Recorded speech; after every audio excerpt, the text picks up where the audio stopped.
everybody stop. Nobody heard me. So peace and black power, family. I want to let y'all know right now, I had to go and get one of my teachers right here. And yes, one of my teachers is a female. She go by the name of Nepal Shada. Peace and black power, Nepal. How you doing? Peace and black power, King. Oh, shit. Oh, shit. It's all popping now, baby.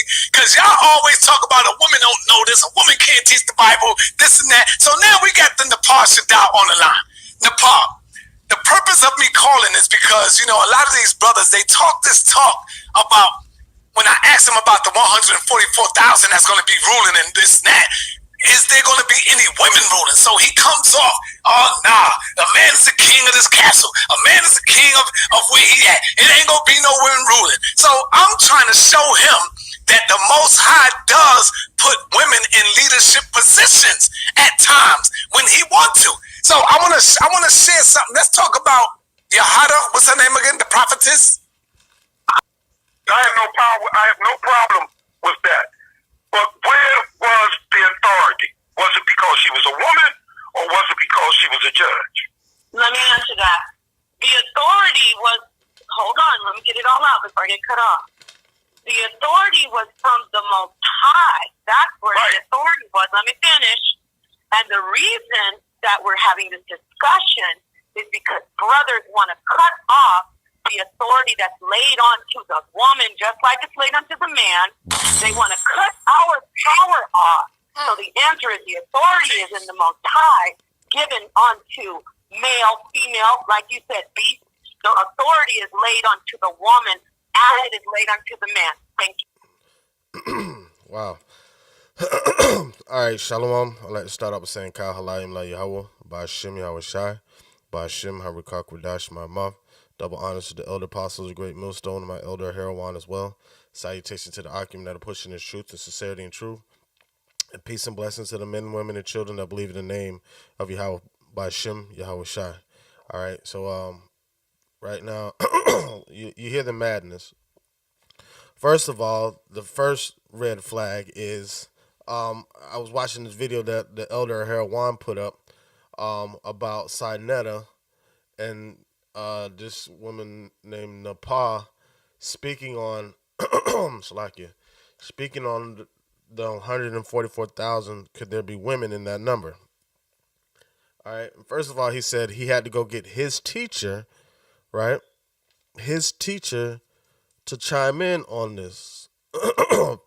First of all, the scriptures say that a woman is not supposed to be teaching or usurp authority over the man. So with that being said, how is it possible for the 144,000 to be women, right? That would contradict the scriptures, because it says, this 144,000 is going to be the governing body of Israel. That's just it. I think it's in Revelation where it says 12,000 at each 12 gates or something like that, roughly paraphrasing the scriptures. So this is going to be the governing body of Israel. Is the tabernacle of David? All right, the 144,000, the elect. Now there's going to be a remnant in that. There's going to be men, women, and children in the innumerable multitude that gets salvation.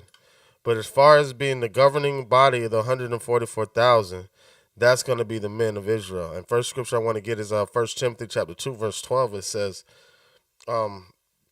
verse 11, it says, let the woman learn in silence with all subjection.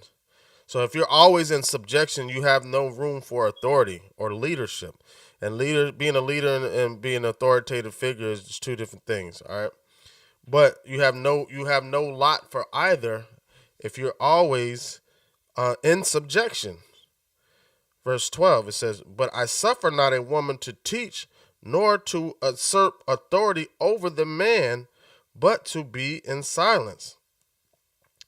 For Adam was first born, then Eve, and Adam was not deceived, but the woman being deceived was in the transgression. All right. So now, and the elder brought out the scripture also. So now, if a woman cannot assert authority over a man, then therefore she cannot be in a governmental or a leadership position. All right. So the Yahweh Shem Yahushai is setting up a government starting with the elect, with the 144,000 of the elect, having the seal that we're not defiled with women. All right. Next scripture I want to get is Amos 9 and 8.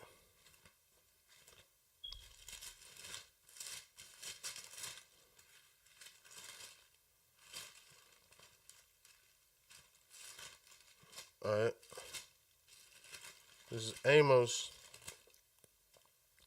chapter 9, verse 8. It says, "Behold, the eyes of the Lord upon the sinful kingdom, and I will destroy it from off the face of the earth, saving that I will not utterly destroy the house of Jacob, saith the Lord, Yahweh Shem Yahushua. For lo, I will command and I will sift the house of Israel among all nations, like as corn is sifted in the sieve, and shall not the least grain fall upon the earth." All right. And so this is the sifting process going on right now. And the Lord is sifting with his word. Those that are going to truly understand his word and follow in his footsteps and his ways and bear the image of his son. Those are he's purging them from the rebels. All right. Redeeming them from among men.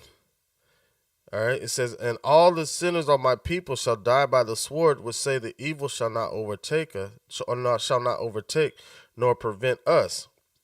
In that day will I rise up the tabernacle of David that is fallen, and close up the breaches thereof, and I will raise up his ruins, and I will build it as in the days of old." And that's going to be the governing body. All right. So once the elect are sealed, that's going to close up the breaches, meaning there's going to be no way in, like how he shut the door in the ark. All right, and that tabernacle of David is the 144,000 are going to be that governing body.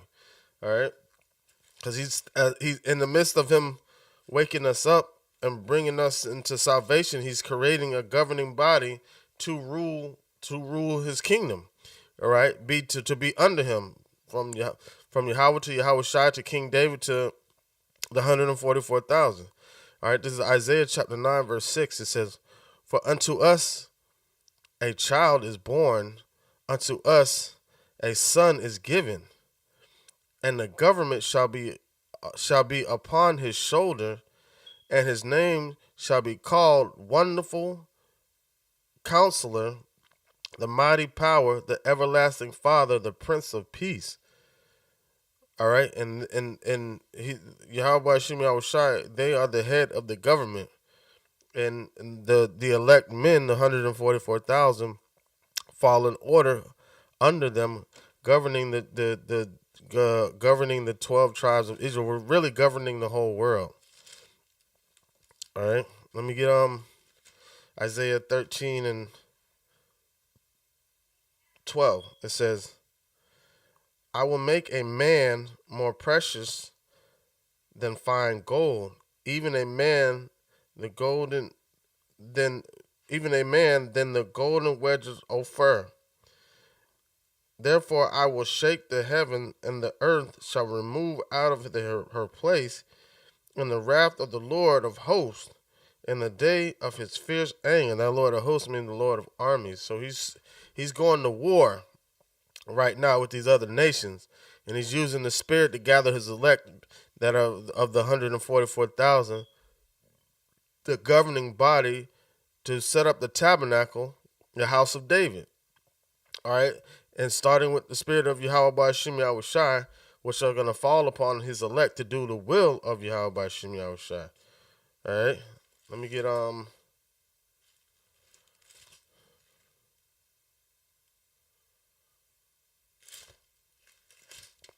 Corinthians.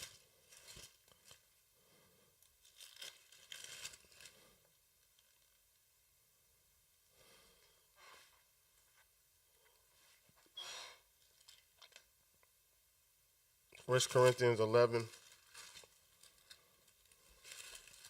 and 3.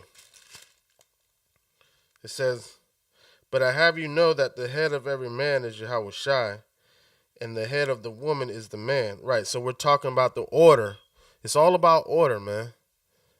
It's all about order. All right? Yahweh's the head. Then Yahweh Shai. Then us. The Lord went and I'm part of that number. All right? Then the women. Then the children. All right? So the 144,000 men, all right? Just like a man governs his own household, right? It's the same thing. You shouldn't have a household. You shouldn't have a house with a woman governing if there's a man available, if there's a man there. That's what's the purpose of him being a man. A woman was made to be a woman, and a man was made to be a man. Just like the sun has his glory and the moon has his. All right, and that's just it. So, 2 Corinthians 11:3 it says, "But I have you know that the head of every man is Yahweh Shai, and the head of woman is the man, and the head of Yahweh Shai is Yahweh."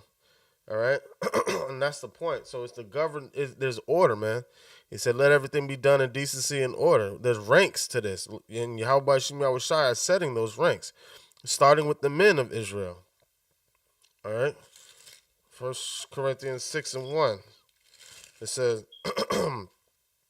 "Do any of you?" All right, this is going into speaking on the judges. All right, because that's the 144,000. It says, "Do any of you having a matter against another, go to the law before unto the unjust and not before the saints? Do ye not know that the saints shall judge the world? And if the world shall be judged by you, and ye unworthily to judge the smallest, are you unworthy to judge the smallest matters? Know ye not that ye shall judge angels? How much more things that pertain unto this life?" Right, and that's the point. So we shall judge angels, man, and he's talking about the saints. It says, do any of you having a matter against one another go to the law before unto the unjust and not before the saints? Do you not know that the saints shall judge the world? And the saints are talking about the elect, the 144,000, man.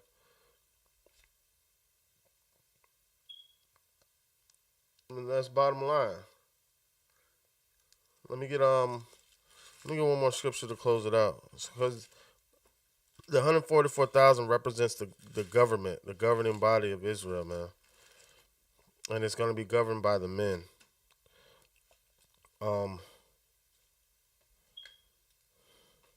Wow, did I just?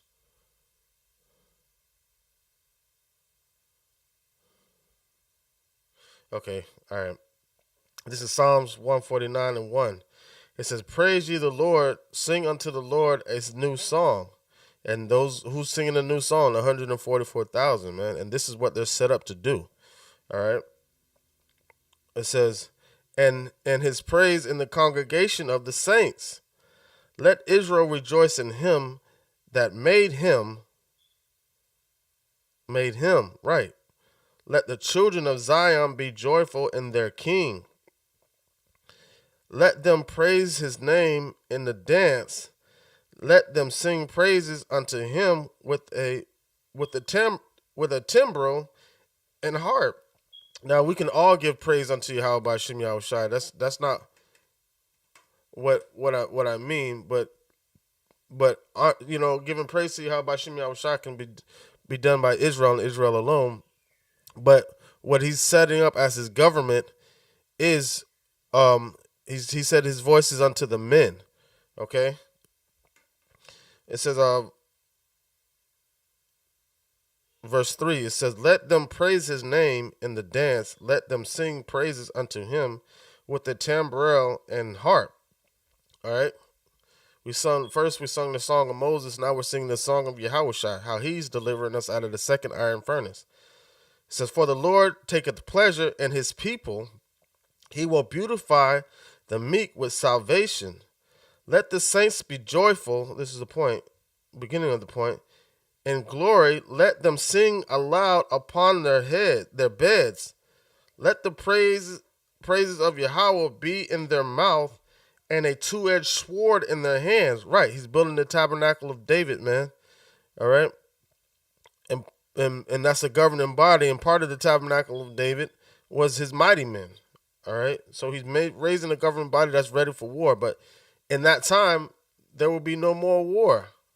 There will only be righteousness on the earth, because you're going to have us governing in righteousness. It says, let the high praises of Yahweh be in their mouth, and a two-edged sword in their hand, to execute vengeance upon the heathen and punishment upon the people, to bind their kings with chains and their nobles with fetters of iron, to execute them the judgment written. This honor have all his saints. Praise ye Yahweh Ba'ashem Yahushai. And that's the point. And that's the 144,000 that are going to be doing that. Executing judgment, being that governing body of Yahweh Ba'ashem Yahushai. All right, Lord willing, this lesson is edifying to serve its purposes. With that, I'd like to say, Kal Halayim La Yahweh, Ba'ashem Yahushai, Bahashem Harikah Kwadash, my mouth. Double honors to the elder apostles of Great Millstone, my elder Herawan as well. Salutations to the Akim that are pushing the truth, the sincerity and truth. And peace and blessings to the men, women, and children that believe in the name of Yahweh Ba'ashem Yahushai. Shalom.